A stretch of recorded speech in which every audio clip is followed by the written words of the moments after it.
The West Coast Eagles will honour two of their favourite sons when they open their season against the Bulldogs on Sunday. Daniel Kerr will be given a pre-game lap of honour, with John Worsfold walking a tribute lap at half-time.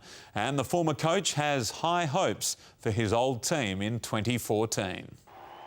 In his last year as coach, John Worsfold watched the Eagles slip down the ladder. Now he's expecting to watch them climb right back up. I think West Coast, at their best, could make the top four. I've predicted that they'll be in the eight. I certainly believe they're one of the top 8 teams in the competition. And the old coach says 5 players hold the key to the Eagles' charge back into the 8. It's the players we're talking about that are going to guide the Eagles to have an outstanding year are the guys who've missed a bit of footy. So Nat Nui, Lacra, as much as he gutsed it out last year, he played with a broken arm and a painful arm. The new players in Ellis and Yo, and Wellingham's the other one. Another plus for the Eagles is their draw. They could set up a memorable season in the first 7 rounds. They could win all 7. They're good enough to win all 7. The big challenging games will be Geelong in Geelong and Fremantle at home. Those 2 games are going to be the really big ones.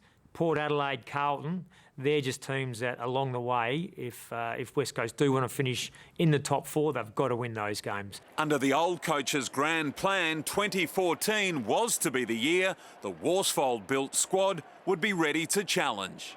Was this the year?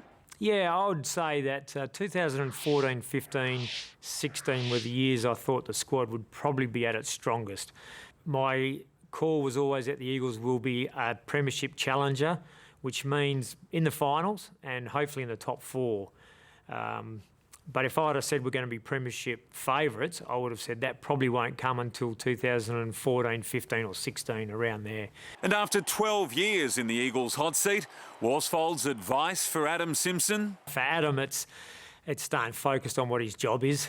He's got to back himself in. He can't listen to too much of the noise out there. We don't totally disregard it, but he needs to be really clear on why he's making the decisions he's making and push forward with that. I'm hopeful that I can shake Adam Simpson's hand at the end of a very successful year and say, I'm glad I left you something to work with. And I'm very confident that I'll be patting him on the back at the end of the year saying, well done, mate. And hopefully he just says, well, you left me with something good.